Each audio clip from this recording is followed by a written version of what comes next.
Up and running. All right. So, welcome back after our Pesach break, and then the week before that when I was sick. So it's been a while since we've had a chance to get together and study, which means we need to really make up for it today.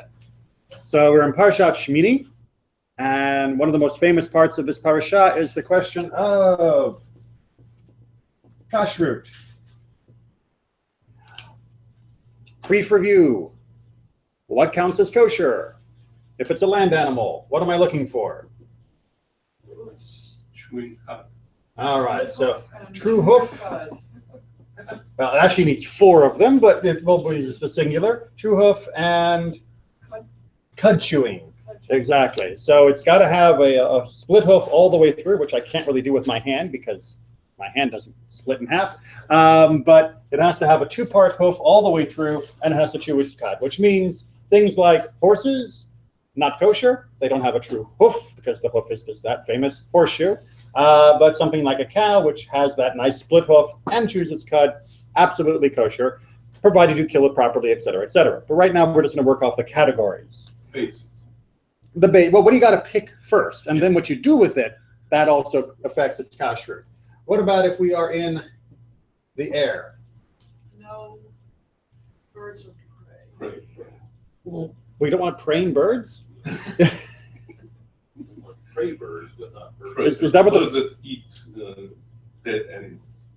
That's what the Torah says? So if my chicken is eating a dead animal, it's not kosher anymore? Okay. Doesn't say that, but it's specifying the type of bird, and these are those type of birds that eat other animals. Ish, right? Because lots of birds eat other birds. I mean, eat other animals. So, for example, a duck. If you ever watched a duck eat bugs and snails, they eat kosher. plenty of them. Kosher. What? Some bugs are kosher. We're going to get to that in a second. So, for birds, right? There is a list in the Torah of those birds which are prohibited. That's it. Any bird not on the list is considered to be appropriate. Now, the list is a little tricky because we don't have a unquestioned Masorah transmission of exactly what modern bird matches which that. And the general trend definitely seems to be that predators were and carrion birds, the ones that ate the bodies like vultures and such, were not allowed, but other birds were. So very good. Is there something, not in the Torah, maybe in Mishnah or something about where the placement of the eyes on the bird? It's actually more about the feet. That they try to come up with a general rule of feet for the birds. That also, again, has to do with whether it's a like grasping talon versus just like walking type foot. The sea. If it's from the ocean, what does it got? It has to have scales And fins.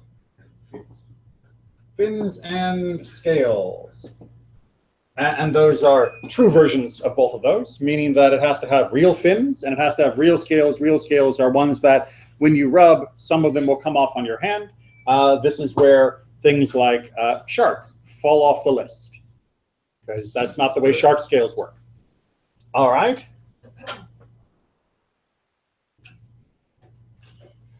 Bugs. Oh, I don't know too much about that. Kosher bugs.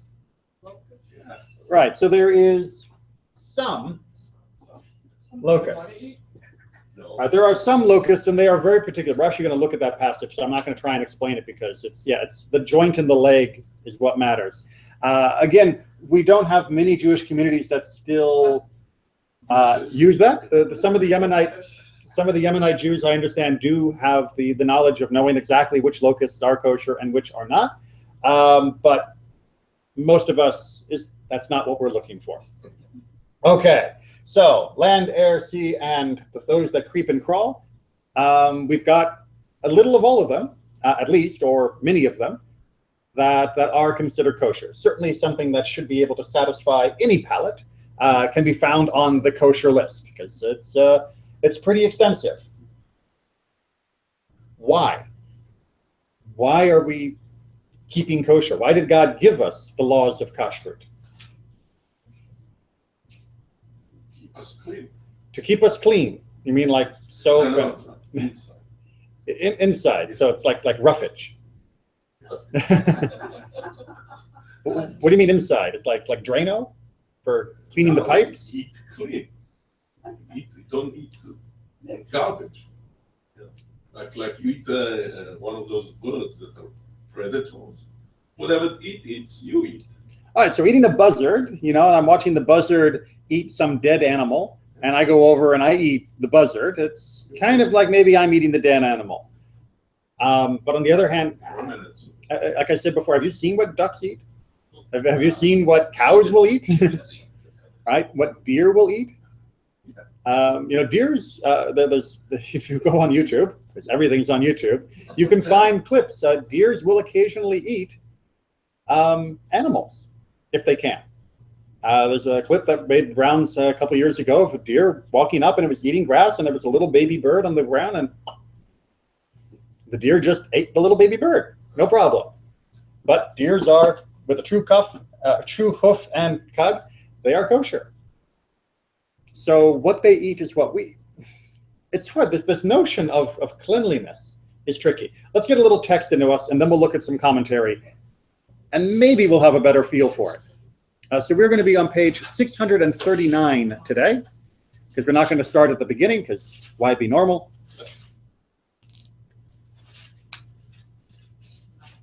Salt, yeah. Salt. Shemini. Shemini. Sorry, so it's chapter 11. And we're going to go ahead and pick up with verse 12, which is the end of that paragraph, but hopefully you'll see the pattern here. All right, so with Harriet back up north in Massachusetts, I need a volunteer to read. Thank you, Susan. Number 12. Number 12, everything. Everything in water that has no fins and scales shall be an abomination for you. All right, abomination. And we're not sure why. Well, we're not sure why, and we're also not sure what about that word abomination. What is the Hebrew? All right, come on, we got some good Hebrew readers here. Right, there you go. Shekets, too. Right, and shekets means Unkosher. Unkosher. That's taking the easy way out, right? In another context, if we were going to use it for something else.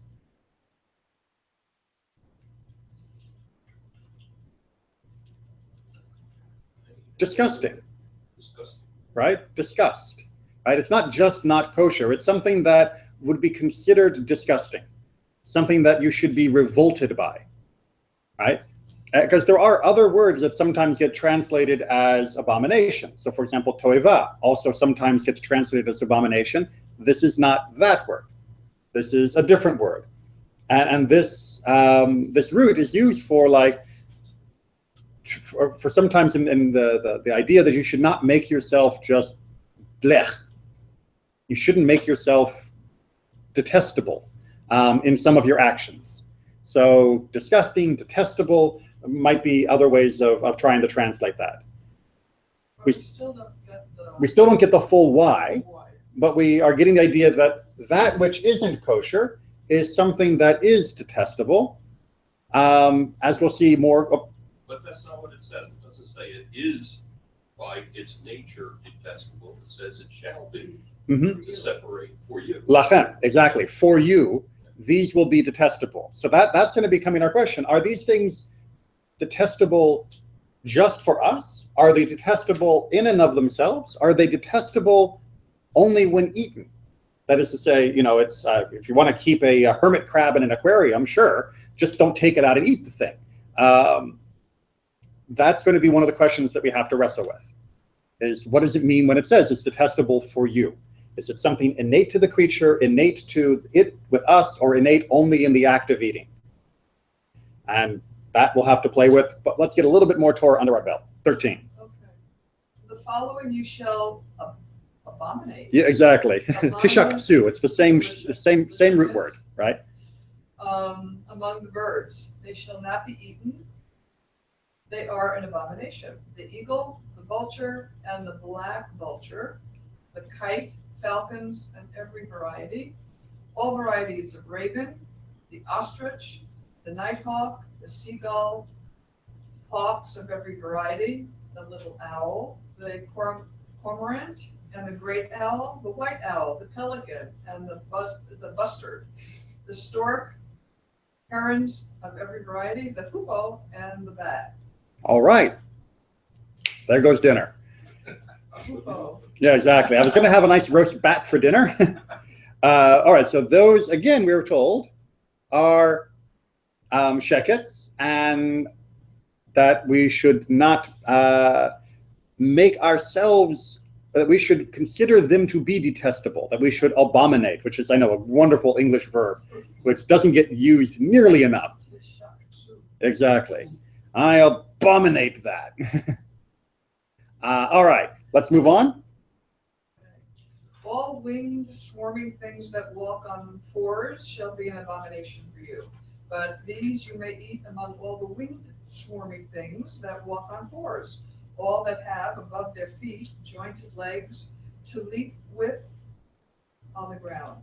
Of these you may eat the following: locusts of every variety, all varieties of bald locust, crickets of every variety, and of all varieties of grasshopper. But all other winged swarming things that have four legs shall be an abomination for you. All right. So among the creepy crawlies, as we said, there is a short list of certain types of locusty, grasshoppery things, which we don't have a full list. But again, we get this refrain, right? Sheket hu lachem. Now you're saying some locusts. Here it says locusts of every variety. So the sum that is here has to do with the taxonomy issue.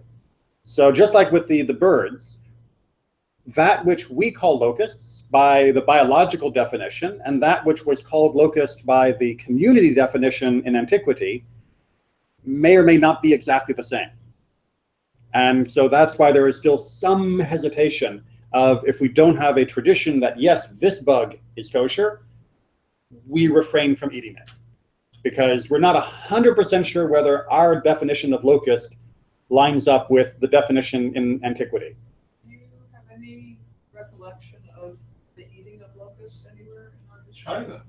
No, in our history. I mean, in the Jewish people? Well, we certainly have records of people who lived in North Africa and in other parts of the Middle East that definitely ate locusts. It was not uncommon in the Sephardic world and the Mizrahi world in particular. But in the Ashkenazic world, yeah, they were not going out and gathering grasshoppers in the field. It fell out of favor very, very quickly, and we haven't looked back. Would they be considered meat? No, they are considered parv, just like fish. Okay, so you can have a little chocolate-covered grasshopper. Yes, you could. Yes, you could. If you had the right species, you could have milk chocolate dipped locusts until you were stuffed full. And just like fish, by the way, there is no issue of shchita, that their gathering is their shchita. So if you pick it up, you can pop it in your mouth. You don't even have to cook it. I mean, I'm saying by kashrut standards, I don't know in terms of flavor whether it's better cooked or not, because I don't think I'm ever going to enjoy that. But as far as halacha goes, just like fish, you can take, once it's been gathered, it's considered to have been shechted. How do you do that in English? It's considered to have undergone shechita. Therefore, you can go ahead and eat it straight away. But bugs as well. Okay. Onward. And the following shall make you impure. Whoever touches their carcasses shall be impure until evening, and whoever carries the carcasses of any of them shall wash his clothes and be impure until evening. Every animal that has true hoofs, but without clefts through the hoofs, for that does not chew the cud, they are impure for you. Whoever touches them shall be impure.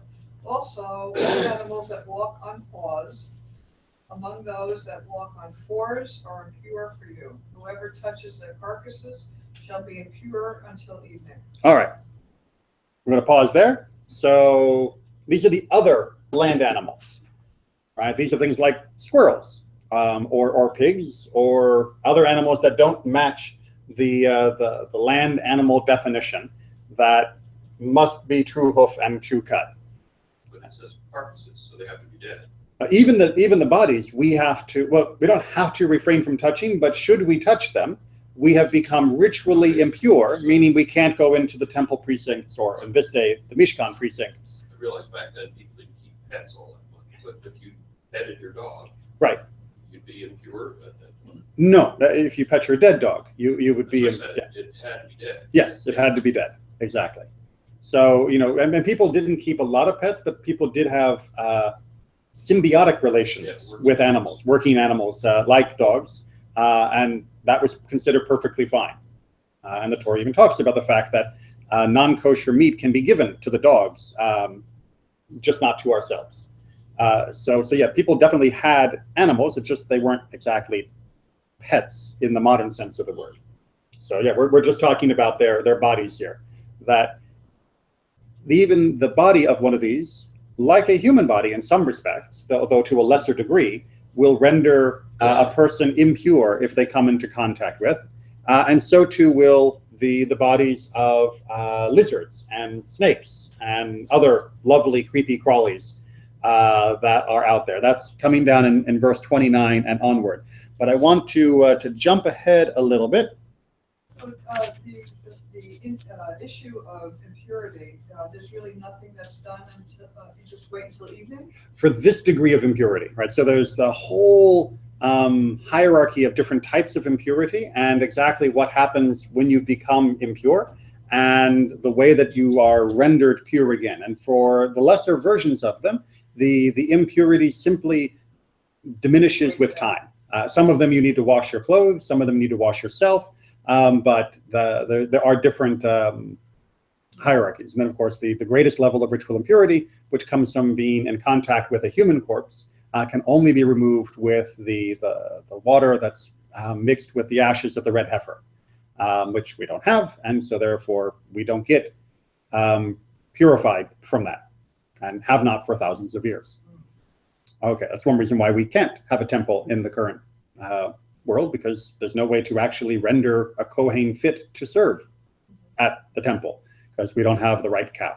Whoa, that would be much fun. He's not fit. He's not fit to serve at the altar of Jerusalem, no. But then you're not fit to go to the altar of Jerusalem either. So he can't officiate and you can't attend. So yeah, we're all in the same boat. Not trying to go around calling people tameh, but it is just the halakhic status that we happen to have. All right, so I'm just going to go ahead and skip us on a little bit more to page 642, this time verse 41. All the things that swarm upon the earth are an abomination, that they shall not be eaten. You shall not eat among all things that swarm upon the earth, anything that crawls on its belly, or anything that walks on fours, or anything that has many legs, for they are an abomination. And now pay attention to this next verse. You shall not draw abomination upon yourselves through anything that swarms. You shall not make yourselves impure therewith, and thus become impure. For the Lord I, the Lord, am your God. You shall sanctify yourselves and be holy, for I am holy. You shall not make yourselves impure through any swarming thing that moves upon the earth. For I, the Lord, am he who brought you from the land of Egypt to be your God. You shall be holy, for I am holy. Okay, does that clear everything up? Sure. Sure. All right, so let's take a look first of all at that verse that I told you to pay attention to. Verse 43. I reprinted the Hebrew in slightly larger font on the handout, which is going around, which should help my eyes as well. Because there's some interesting constructions here. So we get our good friend Tishakatsu again, right? Al Tishakatsu. Do not make yourself detestable or despicable, but it's not just that. We are not making nafshotechem shekets, right? We are not making, and the word nafshotechem, of course, comes from the word nefesh, can either be translated to mean yourselves, which is what our JPS translation has done here, Or, of course, the word nefesh often means So, soul, right? Your innermost being, the part of you that is you. So you shouldn't make your soul detestable with any of the things that are creepy crawlies, right? That are crawling on the earth. But then the verse goes on, right? V'lo titam'u, and you should not make bahem, you should not become impure through them. And then again, v'nit metem bam, and become, again, impure or unclean, ritually unclean by them. There's a lot of redundancy in this verse. And redundancy is always calling out for interpretation. And our sages, of course, do not let us down. So let's go ahead and look at some of the interpretations that they have given us. And as always, fair warning, have chosen from a variety of texts. There is not unanimity on this, which means there's plenty of room for our own interpretations and questions for understanding. But Susan, if you'd like to read the first section there from Yoma. They taught in the academy of Rabbi Ishmael, transgression dulls the heart of man. Neither shall you make yourselves unclean with them, that you should be made unclean thereby. Do not read the letters for that you should be made unclean in that way, but as though they bore vowels to yield, that you shall become dull. All right. So rather than reading the nit metem as being become ritually unclean, they're reading it based off the root to mean dull or lacking in great sense, right? So remember, the heart of man in the metaphor of biblical and rabbinic literature is not just the seat of emotion, that's the seat of intellect. So by trying to interpret the final verb in our verse as something different than just a redundant expression of don't become unclean, they instead are saying don't become ritually impure by them and don't become a dullard because of them. Make sense? But they get there by that first teaching, transgression dulls the heart of man. What is the implication then?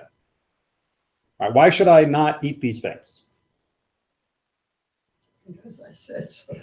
All right, because it's a transgression. Exactly. Thank you. Thank you, Pearl. Right? And spoken like a mother, right? Because I said so, right? Not necessarily saying that there is something intrinsic to these creatures that makes it a problem. It's not that, 2 legs good, 4 legs bad, and all of that from Animal Farm. Sorry if you didn't get the reference. But it's not that there's something intrinsically wrong with these animals, but there's something in violating the command to avoid them that, yes, renders us impure and renders us dull. That is, because we have now chosen to break this commandment, we are damaging our own ability to understand and live in the world. How are we feeling about that?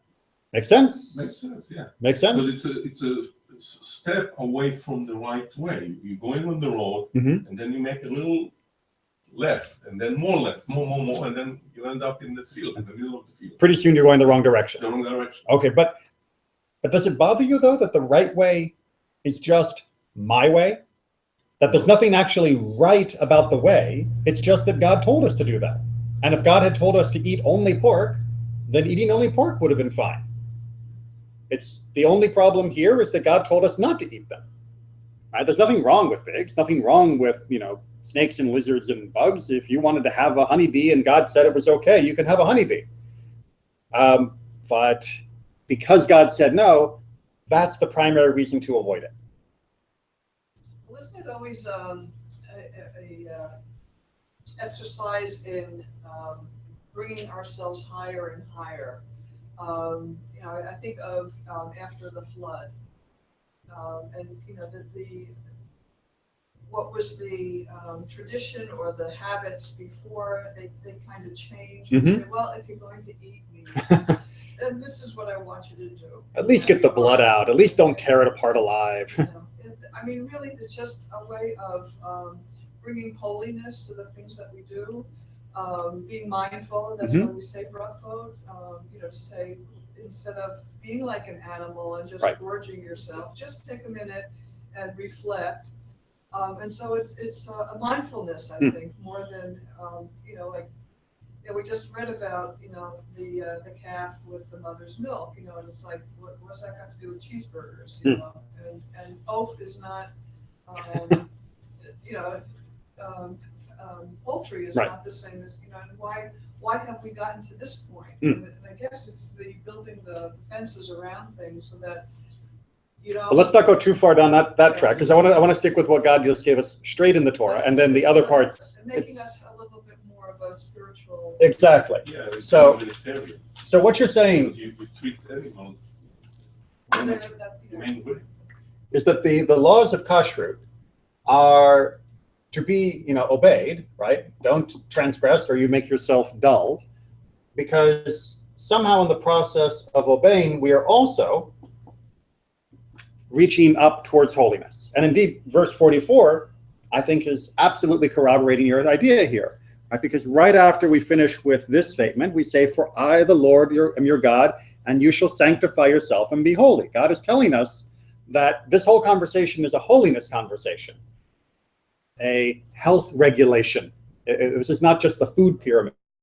This is the holy pyramid, unlike the Egyptian pyramids.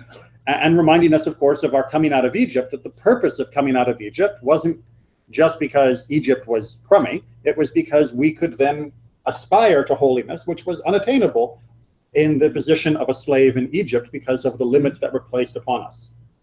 So the question I have still, though, is, does it matter what I am obeying to get to that holiness?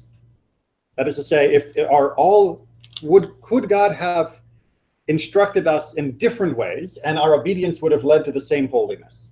Or is this vehicle of kashrut in this way the only way, not just because it's the way that God gave us, but because it's the only way God could have given us? So to wrestle with that, let's continue to get a few more texts on the table. So if you could pick up the next one, this is from Ibn Ezra's commentary. Even as, okay. Do not defile yourselves. Oh, no, the one right after Yoma, some say. Oh, some say. All right. Some say that tameh and nitmatam are two different roots. Its meaning being like a person who does not have wisdom. If so, then the verse should be translated, and do not make yourselves impure through them and become foolish through them. All right, so Ibn Ezra explaining what we already got from Yoma in a little bit more detail. But now we're going to get a very different take from Rashi. Or at least I think it's very different.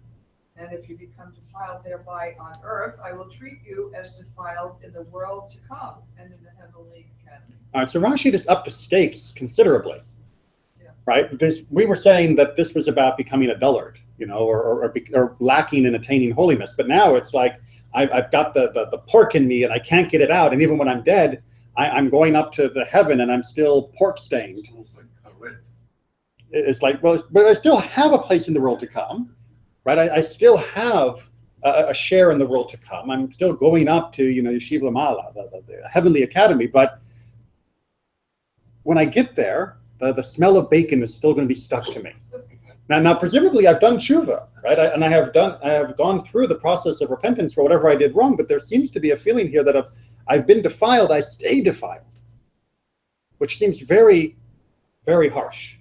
Because for other transgressions, the idea has always been, when you have done the transgression and then done tshuva, the transgression is removed.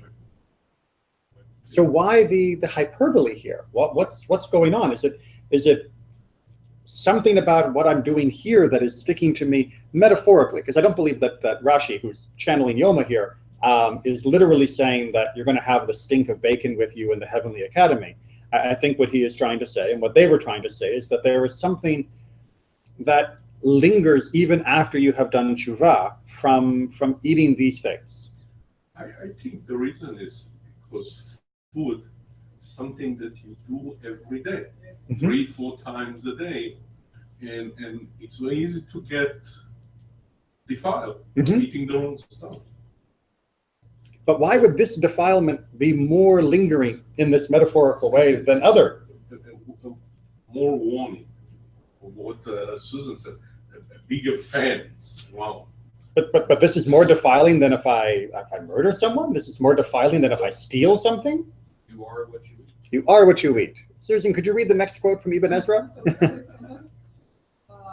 see where This is the do not defile. Yeah. Do not defile yourselves so as to become soiled and contaminated. Do not make yourselves ritually impure, for it is known that the body which is eaten turns into the flesh of the body who eats it. All right. So you become ritually impure. Ibn Ezra is translating to be you become that which is ritually impure. That you become what you eat, right? You when you eat a cow, then bits of cow become the new cells in your body. And if you eat something that's not kosher, then the bits of that animal become the new cells in your body. And that makes the feel of it seem more enduring. And the idea that you're carrying the physical reminder of this transgression much longer than some other types of transgressions, like theft, for example, is perhaps a bit more understandable. Because you are what you eat. Is there any implication that you might take on the characteristics of that which you eat in addition? Is there a deeper effect than just constructing your body by what you've eaten? Susan, next text. Okay. Yeah. No, actually, I wasn't. Yeah, we worked this out in advance of. When the Rambam visited Yemen, he met a certain Gaon of the Gaonim of the time. And after the Rambam returned home, this Gaon would regularly write him questions and answers. A pen pal. Yeah. One time, a letter reached him from the Gaon, and on the page was a deep question in philosophy. The Rambam was much astounded at this question, and he said, I don't understand how this is so, that a question like this could arise in the mind of a Jew. For questions such as this do not arise in the Jewish mind until his soul is an impure soul. And the Rambam refrained from answering him regarding his question. All right, so let's make sure we understand what the issue is here. First of all, maybe I should, before I begin, let me say a few remarks. This is an attribution to Rambam. Whether we don't actually have any records within Rambam's own writings of this happening. So we can take this with a grain of salt of whether this is actually the Rambam himself or whether this is what later sages believed about Rambam. But either case, certainly sages of our people at one time or another believe the position that is going to be advanced here. Does that make sense? All right, so Rambam may or may not ascribe to what is being described as his position, but some of our sages definitely did. Good? Good. It's just one of those little footnotes, but it's an important one because it doesn't, what we're going to read doesn't exactly fit with what Rambam normally seems to say. But the idea certainly fits with many other sages. So Rambam has a pen pal. The pen pal writes a letter that is essentially full of a question that is not a good question for a person to be asking, whether it's the not denial of God or somehow or other asking a question that seems to be heretical. Not just a deep philosophical question of, why do bad things happen to good people, but something that in its essence, to ask such a question means that the thoughts of heresy are already going through your head, that you already are somehow enmeshed in it. And so he doesn't answer. But after some length of time, this fellow continued sending many letters until the Rambam felt that he had to answer him. And his answer to the Gaon was, go and check the slaughterers and the inspectors in your community. Upon receipt of the letter, the Gaon followed the instructions of the Rambam. And then was revealed that for 13 years, they had fed him and the entire Nivelot, the entire city, Nivelot and Trefot, such that even a Gaon such as himself came up with a question of minut and apikorset. Right. And that's attributed to Rav Chaim Soloveitchik of Brisk. So what's the implication? They ate non-kosher meat. And by eating non-kosher meat, They become unkosher. all right, so that it's not just the cells in your body, but something about the nefesh was changed because of the eating of non-kosher, which was done accidentally. Right? It's a very important thing that's being mentioned here. Because when we first began, we talked about obedience, right? That you should not transgress and become defiled by them. And the idea being that, okay, so obedience and discipline and following God's ways and seeking the holiness, that is what is an important part of this path. But this text seems to be inserting in our course the idea that even if you're not willingly or mindfully breaking the laws of kashrut, even if someone is just slipping in the treif when you didn't see, you will still have a breach between you and holiness. That it is not just the action that matters, but it is the material components that seem to matter. Response? Remember, I prefaced this by saying that this is not necessarily a universally held position. But what is your reaction to the position? That there's something you mean something inherently tameh in the substance itself. That seems to be what Rabbi Chaim Soloveitchik of Brisk is saying. Do what I say, no matter, like I could have said eat pig, but I couldn't have said that because that's not in the laws of nature that God created for us, right? All right, so it's like putting low-grade fuel in a high-grade engine, that sort of thing. Right, it's not just a question of following the rules. It's a question of the rules are based on a reality, which is these things nourish the soul and those things don't. And if you eat from those other things, even if you don't know you're eating from them, your soul will be weakened. Your soul will be contaminated by something that is lesser. And therefore, you will not be getting to the direction you want to go, even though you thought you were following the rules. Even though you were being mindful, you were not being bodyful. So how do you protect yourself from something like that if it's not something that you're doing consciously for your, So here is the question where I'm not even sure whether Rabbi Chaim Soloveitchik of Brisk agrees with our initial discussion of this. Because the question of how do you protect yourself may go back to the question that obeying isn't always just easy.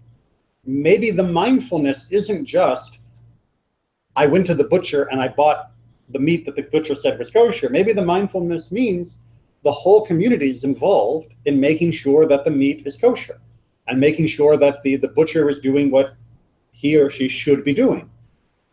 And that level of obedience that goes beyond just simple purchase, but awareness of where the thing comes from, it's the food chain, if you will, from farm to table, means that you're responsible for keeping kosher at a level that's deeper than just your shopping habits. Well, back in New York, went to the kosher butcher, and what was the deal there? We saw someone with a beard, Right? and we questioned it, Then we found out that he's watching the butcher closely because he was caught selling non-kosher chickens. Mm-hmm.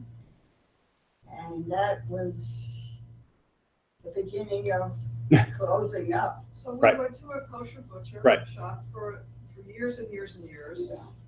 and unbeknownst to us, someone is, finagling around. Right. And so we're, it's not like we're not paying attention. Right. It's not like we, didn't do anything. I mean, it was okay at one time. Right. So where's the, I won't say sin, but, where do we fall in that, I mean, no, it's not our sin.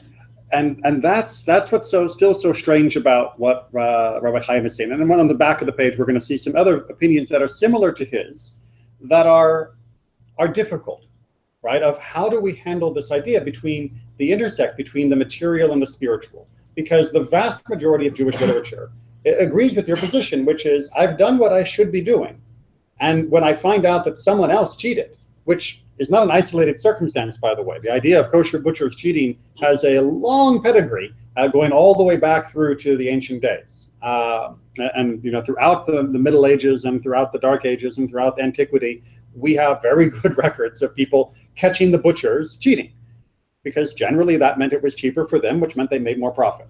There's a market incentive for the butcher not to always be honest, just like any other shops person, by the way. It's just usually for the other people, they're putting their thumb on the scale. But for the butcher, the question is, are they putting their thumb on your soul? But throughout most of Jewish law, the person who makes a mistake honestly, who thinks they've done what is right, but it turns out it was wrong, they have not actually done anything wrong for which they have to al-chet, that they have to consider it a transgression.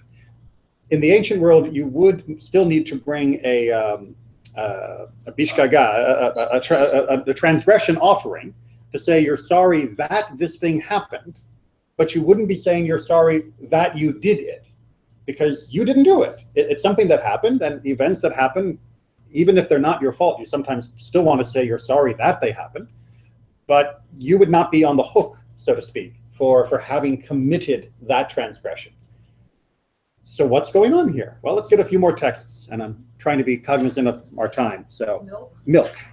The milk of a non-Jew is like the milk of a Jewess. Right. Never This is talking about human milk, for nursing a child. And this is from Shulchan Aruch. Nevertheless, a child should not nurse from a Gentile woman if it is possible to arrange it through a Jewish woman. The milk of non-Jews dulls the heart. The woman who is nursing, even a Jewess, should not be allowed to eat forbidden things, and certainly the child as well. It will harm him when he is older. okay. So Joseph Caro, who was, of course, a great mystic, held, according to the position, that even though it's permitted, you shouldn't do it. That there was something that wasn't even about a transgressing, but there was something in this foreign substance that would somehow materially damage the life, the spirit, the direction of a child. That's a little difficult to swallow. Sorry. But I need a little rim shot out. I'm sure they do too. It's too annoying. All right, well, let's try one more from Yerushalmi this time, in case you think it's only in the Middle Ages that people thought this way. But some say that when his mother was pregnant with him, The him in this case is Esau. She passed by some heathen temples and smelled their particular kind of incense, and that odor pierced her body like the poison of a snake. All right, so why was Esau so bad? Because while his mom was pregnant, she happened to inadvertently smell the smoke of idolatry. And in it went, and into the baby, at least only one of them, and that's why he's such a rotten guy. Yeah, problematic, right? Right, problematic. Now, the question here, though, is less, as is often the case in Midrashim, ascribing real agency to Esau and whether or not he's at fault for his actions because of what his mother happened to sniff or not sniff, but more a question of distancing ourselves from being taken in, by being seduced by the fragrances of these heathen temples, which was, I think, a much more legitimate concern for the sages of the time. You can imagine someone walking through the marketplace, and in a pagan temple, they might have very attractive displays, so they might have very attractive smells, and they might have very attractive activities. And you think to yourself, well, it doesn't hurt to just sit here and sniff. But the idea being that as soon as you begin to associate good things with the idolatry, you have taken one step closer towards engaging in it yourself. So it may not quite be as alarmingly condemning for poor Esau as we might think. It may be much more about warning us, the reader, to stay away from even what look like innocent pleasures that are associated with idolatry. Well, it looks like all this is precaution. This could happen even if you pass by. You're not doing anything but passing by. You're not doing anything but the tendency, human tendency, to make one slip and then you find the stream carrying you down way far away from where you were is very. It's very real. It's very real. Yes. Yeah, it doesn't take much of an effort to slip, and then that's it. And we often don't even notice when we've stepped on that first part of the slippery slope. We think we're fine, but we've already now stepped and we're beginning to move, but we haven't noticed it yet. And that is a very real. All right, let's finish up our texts, and then we can do our more conversation. Rav Anan. Mm-hmm. Said Rav Anan, said Samuel, an Israelite who is an apostate with regard to idolatry, one may eat from what he slaughtered. Let us say this supports his view. And the ravens brought him, Elijah, bread and meat in the morning, and bread and meat in the evening. And said Rav Judah, said Rav, they brought him meat from Ahab's butchers. All right. So, lest you think we are totally slipping into mysticism and this idea of the sacred and spiritual qualities of different meats and the taint of idolaters and everything, we have a counterexample from the Talmud, which is Elijah. You don't get more holy than Elijah. In the cave, he would be fed by the ravens. And the question became, meat. I mean, normally ravens eat dead things. So if you think the ravens are bringing him dead pieces of meat from some animal that they've got, Elijah's eating that? No, says the Talmud. He's eating meat that has come from the kitchen of Ahab. Now, Ahab is the worst of the kings of the north. Ahab and Jezebel famously were pretty rotten and absolute unrepentant idolaters. So you might think that therefore whatever they were cooking would be completely unacceptable. But, says the Talmud, Elijah himself ate that which came from their kitchen. So what happened to our precautions? Right? The precautions are, if you believe it to be treif, if you believe it to not be, then absolutely you shouldn't eat it. But on the other hand, if you have good reason to believe it is, fine. The idea here being that Ahab, although he was an idolater, still kept to the laws of kashrut. And that kind of syncretism was perfectly common in the ancient world, where people would keep some laws and break others. Then it's okay. And Elijah himself set the example. Yes. And when we think to modern times, where people can often make such a fuss about eating in other people's kitchens or facilities, to think that Elijah ate from the food of Ahab might help us realize there's more room for common ground than sometimes there seems. Onward. During the 7 years when they conquered the land, at that time unclean things were permitted to them, as it is written, and houses full of all good things. And said Rav Jeremiah bar Abba, said Rav, this means they ate even bacon. Because what would a house full of good things be if it didn't have bacon? Right, so the idea here is that, according to the Talmud, when they were first settling the land, coming in after the Exodus, they needed to eat things. And what they had to eat was from the things that were around. And they were allowed to eat even things that normally, I erased my list, even things that were normally not permitted, up to and including bacon. And how do we know they were eating it? Because their houses were full of all good things. And you can't say all good things if you leave bacon off the list. And as someone who did grow up not keeping kosher and who now does, yes, bacon is a good thing if you've ever had that taste. Beef fry is perfectly fine for me. Trust me, I love beef fry, and I'm very happy every time we have it. But if you're going to make an exhaustive list of all good things that are on the face of this earth, according to the Talmud, you would have to include bacon. Which means, is there something intrinsically wrong with bacon? Is there something spiritually damaging just by the material meat itself? Apparently not. Apparently, otherwise God would have said, don't touch it. Right? I don't care if you're starving, don't touch it. Right? Because what's the point of feeding your body if you're going to poison your soul? And yet we know from this that the people did. And we also know, of course, in dire circumstances, every Jew is commanded to eat whatever they need to eat in order to stay alive, if it's an emergency situation. Surely, even at the conquest, there were enough clean, kosher things to eat. Well, only if you're a vegetarian. Was there not?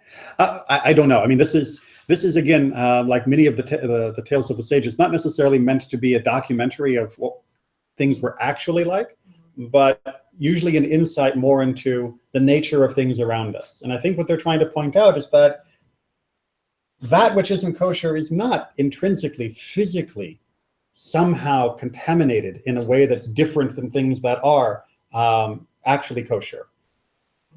But at different times, they are allowed or not allowed, and it's that allowance that makes the difference.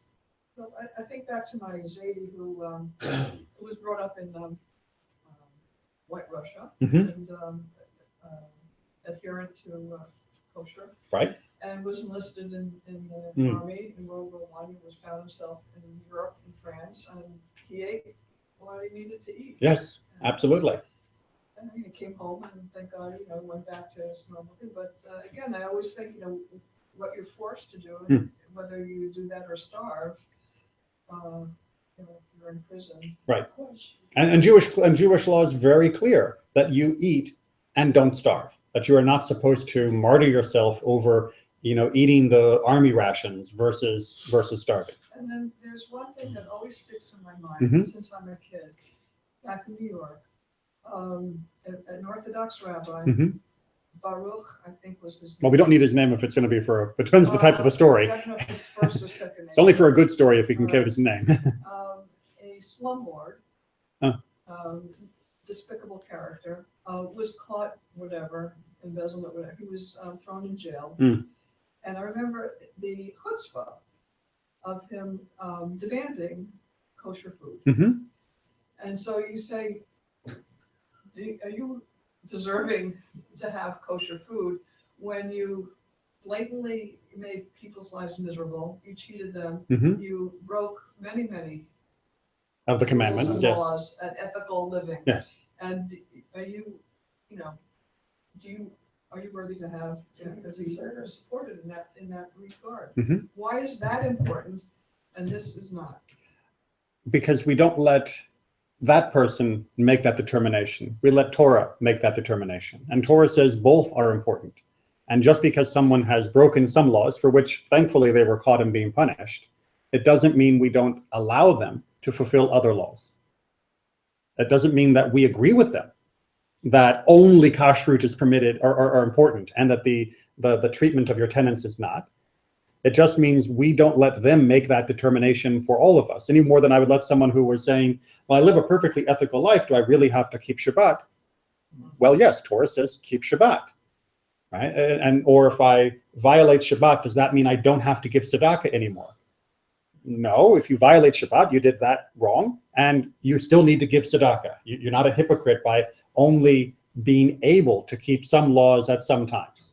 That just makes you human. Some people are better at being human than others, and slumlords are way near the bottom of being good at being human.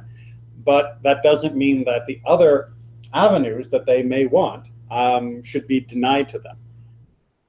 When someone commits a crime, they don't relinquish their right to continue to strive to be Jewish. Even if they only have a narrow definition of that, they still deserve that path, and we can hope that they will eventually get the big picture, which is a lot more than just this. You're a good person. As a young teenager, and that still sits with me too. The audacity of someone to claim that's important for them, where human conduct and really hurting other people deliberately was okay in their mind to do. All right. It is detestable, of course, but our response does not have to be governed by their definitions. All right, last text, which has a little bit of another insight that I just want to get on the table. The reason why I desire this is because I am holy, and I would like you to become as close to my own essence as it is possible for a creature to become. This is God speaking to us. All of this you will be able to achieve by adhering strictly to the legislation governing what you may eat and what you may eschew. Our sages paraphrase the result of observing this legislation in the following words. Sanctifies himself a little, the additional amount of sanctity supplied for him from the heavenly regions is many more times this. Right, so when it talks about making yourself ritually impure, what I'm talking about here is what you have missed out on to be rewarded for your investment in sanctity. Yes, eating this kosher hamburger versus that cheeseburger is not going to change the entire heavenly scope of holiness throughout the entire universe. That little extra sanctity that you have carved out for yourself by avoiding that which would have made you ritually impure, that is an investment which is paid back by the heavenly bank, if you will, the heavenly dividend trust, to give you more holiness that spills over into the rest of your life. That when we show an eagerness to try and be holy, to try and sanctify ourselves, which is sometimes just a matter of keeping away from some things, that we are rewarded, not by, flowery paradises and cash rewards, but we are rewarded by what we were trying to do, which is to be closer to God. And we get rewarded disproportionate to the actual act that we made. And that should come as something that's very reassuring. So to go back to the question you had before of when somebody is trying to keep kosher and someone else has ripped you off and someone else has diverted your attempts, your reward is proportional to the effort with which you were trying to be holy. If that was your goal, then you are absolutely covered by the divine insurance policy of, yes, your efforts to be holy have paid off. And I think the fact that you still speak of it with righteous indignation that someone would do this shows that you were absolutely aiming in the right direction, that you wanted to be holy and someone was messing with it. And that shows that it matters. And that is much of what kashrut is about, of how much am I willing to invest, just my little, to try and allow myself to carve a little sanctity in this way and be closer to God. And how much more will God do to help make that a much bigger and better experience than I'm doing just on my own. What would the rabbi say about the ingesting of food in relationship to the placement on the clay, the vessel that is put on, or the utensils that are used? Right. You mean in terms of the absorption and release and all of that? If it's not, say those plates were not, they were used for other. Right. That's a more complicated question. So actually, let me just turn this off. I had someone who was coming in. I want to see if they're here. If they're not here yet,